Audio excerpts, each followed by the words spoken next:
सावली वहिनी, तू भैरवमाईच्या घरी काय करत होतीस? सारा मॅडमच्या गाण्याचा कार्यक्रम होता ना, म्हणून मी गेले होते. ते अमृता वहिनीचं दुसरं लग्न झालं तर राजदादाचं काय? मला वाटतंय राजकुमार सरांना सांगायला हवं, कारण किती काही झालं तर ते लोक नवरा बायको आहेत. हा मग सांग. पण मी त्यांना शोधणार कुठे? तो बघ तिथेच राहतो तो. काय? हो. थांबा, गाडी थांबा. ते खरंच तिथे राहतात? हो. बरं मी आलेच. कुठे? मी पण येतोय. नाही थांबा, तुम्ही आलात तर त्यांना शंका येईल. मी जाऊन येते, तुम्ही थांबा, मी आले. सांगितलं नसतं तरी चहाच्या चवीवरनं कळालंच असतं. खरंच सवय हा मुलीच्या हाताला. हो, आणि आमच्या अनिकेतला घरचं जेवण खूप आवडतो. तसं आम्ही फूड इंडस्ट्री मधले, पण बाहेरचं जेवण बाहेरचं खाणं सहसा नाही होत. ते म्हणतात ना, पिकतं तिथे विकत नाही, ते अगदी बरोबरच आहे. चला, म्हणजे कॉस्मेटिक इंडस्ट्री आणि फूड इंडस्ट्री आता एक होणार. हा, म्हणजे सगळं व्यवस्थित जुळलं तर काहीच हरकत नाही. होणार ना, अडचण काय? तुम्हाला मुलगी पसंत आहे? हो, माझा तरी होकार आहे. आणि आम्हालाही मुलगी पसंत आहे बरं का. ठीक आहे, मग एकदा पत्रिका जुळल्या की आपण पुढचं ठरवू. हो ना. खरं तर त्याची काही गरज नाही, पण सगळे म्हणतील तसं. जे काय नियमाप्रमाणे असेल ते होऊन जाऊन द्या, नाही का? मला वाटतं सगळं रीतसरच होऊ दे.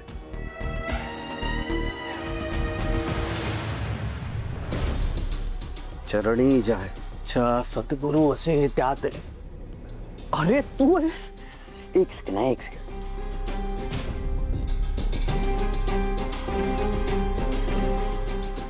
लोभ राग सगळे मिटे, त्याचे सद्गुरूचे पाय धरावे.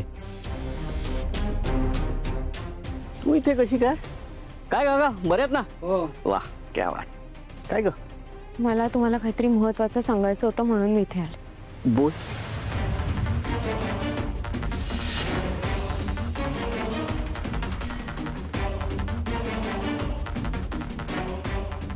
गोष्टी आता खूप टोकाला पोहोचल्या आहेत. अमृता वहिनींचं दुसरं लग्न करायचं चाललंय.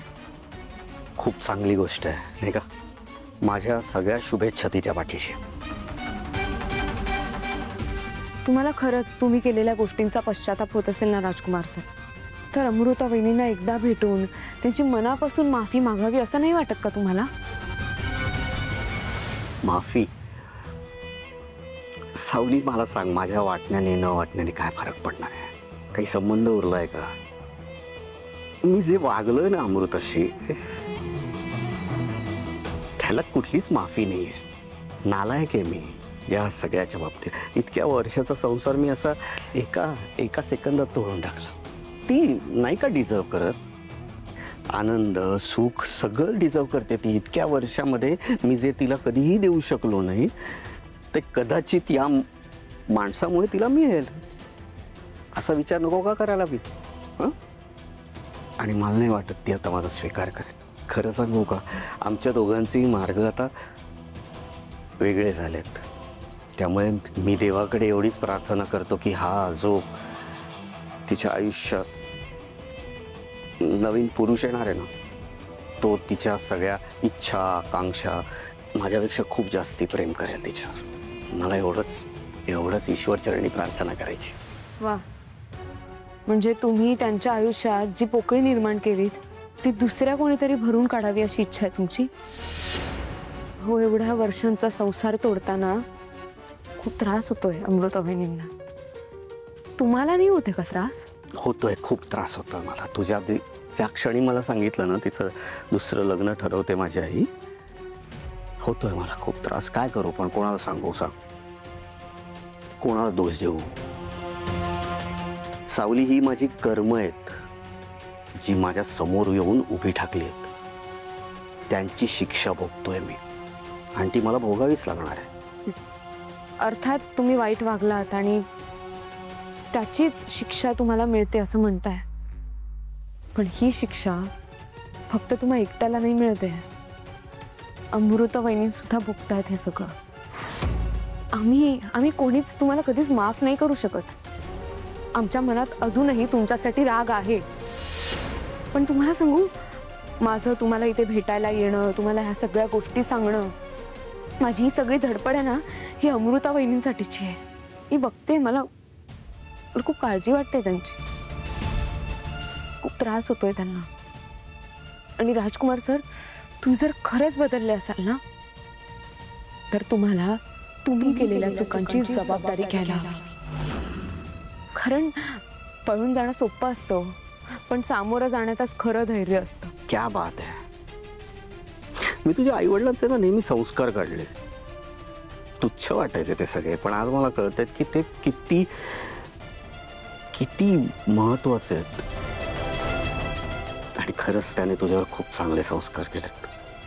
पण मी कुठल्या हक्काने अमृताला थांबू सांग बघू.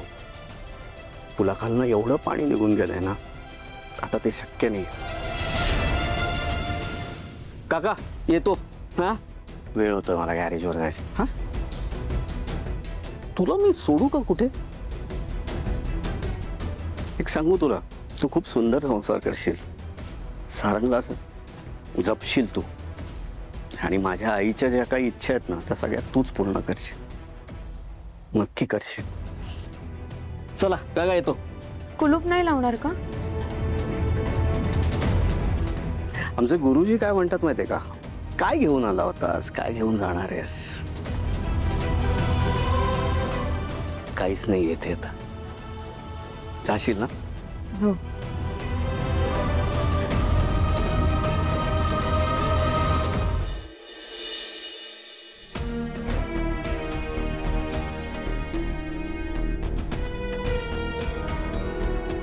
एक बोलू?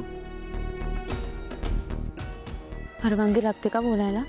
तुमचं आयुष्यभर ऐकू शकते मी. तुला असं वाटत नाही का की अमृताबाईंचं लग्न लावून द्यायची घाई करते आई?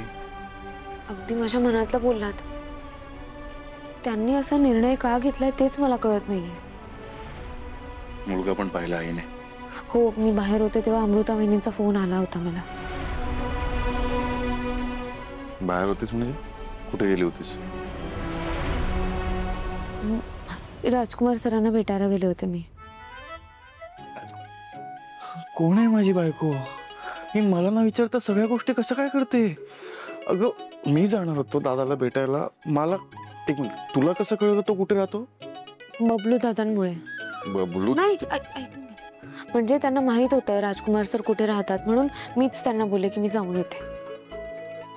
सॉरी. नंतर एक पोरगी आली, एकदम धीट. आणि ती व्यक्ती म्हणजे अहिल्या वेसकर.